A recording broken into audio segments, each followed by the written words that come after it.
እኔ ግልጽ የሆነ ነገር ልንገር 4 ኪሎ ሰው የለም ቢባል አንዳቸውም 4 ኪሎ መጥቶ አይዙ ፋኖ ይሁን ኦላ አይመጡም በጭራሽ ምንና አይመጡም ካፓሲቲም የላቸውም መጥቶም የሚያደርጉት ነገር የለም ምን ያረጋል እስኪ ማን ነው የሚመጣው ዘመነ ካሴ ነው የሚመጣው ማን ነው መጥቶ 4 ኪሎ ገብት ኑ 4 ኪሎ ክፍት ነው ብትላቸው አይመጡም መጥቶም ምን ሊያረጉ ስለዚህ ይሄ ይቅር በቃ ገንዘብ ከፈለጉ ከመንግስት ጋር ተደራድሮ ይስጣቸው መንግስት ገንዘብ ከሆነ የሚፈልጉት አለበለዚያ የህዝብ ጥያቄ መመለስ ከሆነ ይሄው ህዝቡ ተውኝ ያለኮ በምርጫው ይተውት ሰላም እናምጣ ሰላም ካልመጣ አሁን መጨረሻው መጨራረስ ካልሆነ በስተቀር ውጤቱ አሸናፊ ተሸናፊ የሚባል ነገር የለውም ሰላም ጤና ይስጥልን ተመልካቾቻችን ከአንከር ሚዲያ ዝግጅት ክፍል ያክብሮ ሰላምታችንን እናቀርባለን ሰሞኑን በኬንያ የኢትዮጵያ አምባሳደር ባጫ ደበሌ የተናገሩት መነጋገሪያ ሆኖ ቆይቷል የባጫ ደበሌ መልእክት በኢትዮጵያ መጪው ጊዜ እጅግ አስጨናቂ ሊሆን እንደሚችል ነው ንግግሩን የተከታተሉ ሁሉ እየሰጡ ያለው አስተያየት የሚያመለክተው ጀነራል ባጫ ደበሌ አርብ ዕለት በቢቢሲ በሚተላለፈው ቃለ መጠይቅ ስለ ፋኖና ታጣቂ ኃይሎቹን ጨምሮ ሌሎች ጉዳዮችን አንስተዋል ሙሉ ቃለ መጠይቁ አርብ ዕለት የሚተላለፈው ነው ባለው አጭር የፕሮግራም ማስታወቂያ ላይ የተላለፉትን መልእክቶች መነሻ በማድረግ ከሻለቃ ማሞ ለማ የወታደራዊ ጉዳዮች ባለሙያ ጋር ቆይታ እናደርጋለን ሻለቃ ማሞ ለማ በጣም ነው ማመሰግነው እንግዲህ ሙሉን ዝግጅት አርብ ዕለት ነው የሚቀርበው ግን ባለውና በማስታወቂያ በተለቀቀው የጀነራል ባጫ ደበሌ ንግግር ላይ አንዳንድ ሐሳቦችን እንዲያካፍሉን ነው የደወልኩት እንዲህ አይነት ንግግር እንዲህ አይነት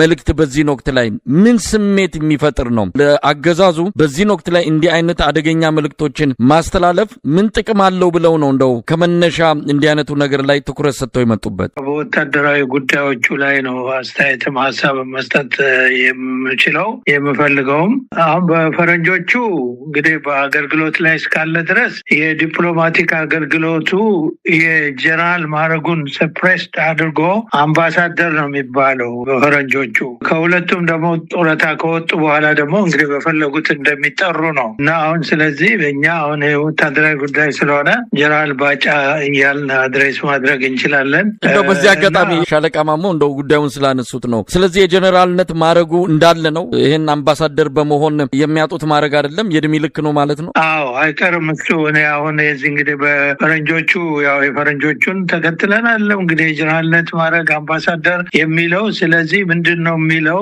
ጀነራል ማዕረጉን እንትኑ የዲፕሎማቲክ እንትኑ ሰፕሬስ ያደርገዋል ስለዚህ በስራ ላይ ያሉ በአምባሳደርነት አድሬስ ይደረጋል ግን ለንግግር ደብዳቤ ሲጻፍ አምባሳደርነቱም ሊጠቀስ ይችላል ይጠቀሳል ጡረታ ሲወጡ ግን በመረጡት ነው የሚጠሩት ስለዚህ አምባሳደር ማለት ይቻላል ግን አሁን እኛ ወታደራዊ ጉዳይ ስለምንነጋገር ጀነራል ብለን ብንጠራ ብዙ የተሳሳትን አንሆንም ለማለት ነው ይሄን ነጥብ ያነሳሁትና አለ ጀነራል ማዕረጉ የትም አይሄድም እንዳለ ነው በተነሱት ነገሮች ላይ አስተያየት እየሰጡ ነው ሻለቃ ማሞ አንዳንድ ነገሮችን እየጠቀሱ በተለይ በጀነራሉ የተባለ አለ ዛሬም የተለቀቀ የአንድ ደቂቃ የጀነራል ባጫ ደበሌ ንግግር አለ ከዚህ ዲዲአር ከሚባለው ትጥቅ ማስፈታትና ታድሶ ከሚባለው በፕሪቶሪያ ስምምነት መሰረት ተፈጻሚ መሆን ያለበትን ጉዳይም በተመለከተ ያነሱት ነገር አለ ከትግራይ ታጣቂዎች ጋር ለማንኛውም እስቲ ይቀጥሉ ጀነራል መኮንኑ እንግዲህ በወያኔ የዘር ፖለቲካ ጥቃት ተርፎ በሪፎርም ላይ የነበረውን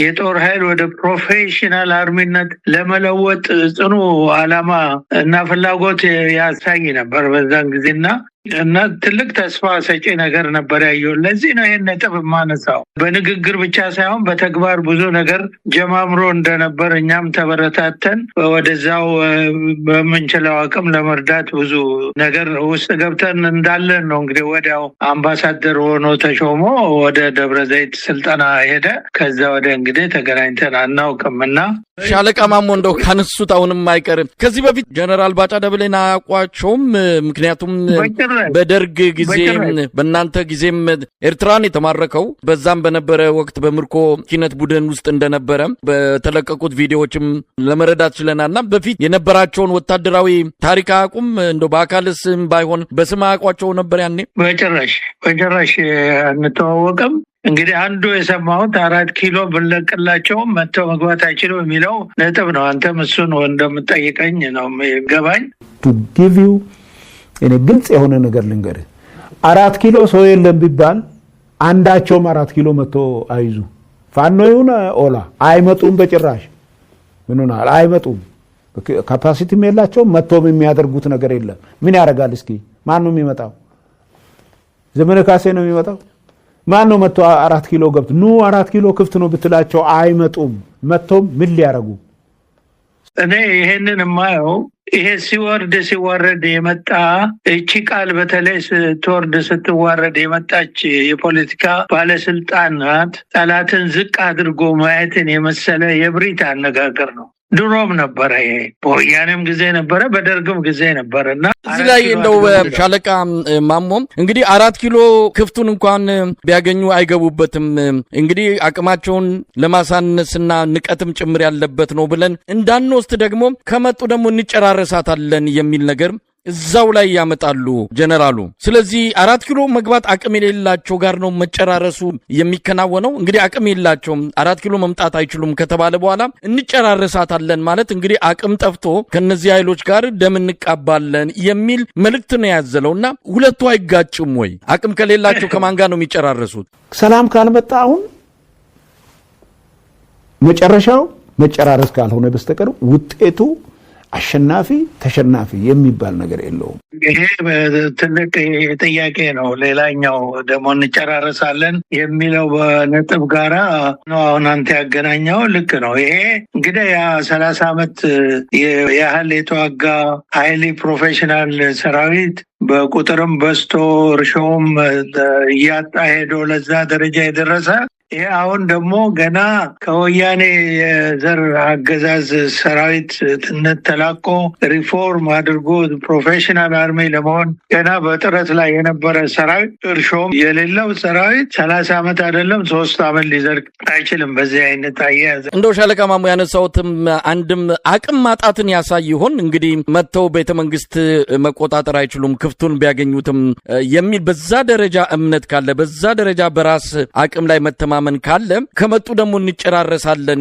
ብሎ ወዲያውኑ ደግሞ ሌላ እንዲህ አይነት ሐሳብ ማንሳት አቅም እየተዳከመ መምጣቱን መጪው ጊዜ እየመጣ ያለውን ኃይል መቋቋም እንደማይችል አገዛዙ ከወዲሁ እንደው በገደምዳሜም እያመነ መምጣቱን መዳከሙን እየተረዳ መምጣቱን ያሳይ ይሆን? አወል እንግዲህ በእኔ እኮ አሁን የተደነቁት በጀነራል ባጫ ስለሆነ ነው እንጂ ሌሎቹ እነዚህ መንግስት ወታደር ያልሆኑት ፖለቲከኞች ወይም ከአሁን በፊት እንደ ወታደር መስለውም የማይታዩት ወገኖች ቢናገሩት ትርጉሙንም በደንብ ለማብራራትና ፈር ለማስያዝ ያመቻል። አሁን እኮ የተነገረው በጀነራል ባጫ መሆኑ ብቻ ነው ግራ የሚያጋባው። ለምን ይሄን ማለት እንደፈለገ ጦርነትን አይተዋል፣ ውትድርናን ያውቃል፣ በውትድርና ዓለምም ረጅም ጊዜ ሰርተዋል፣ የድሮ ታሪክን ያውቃል።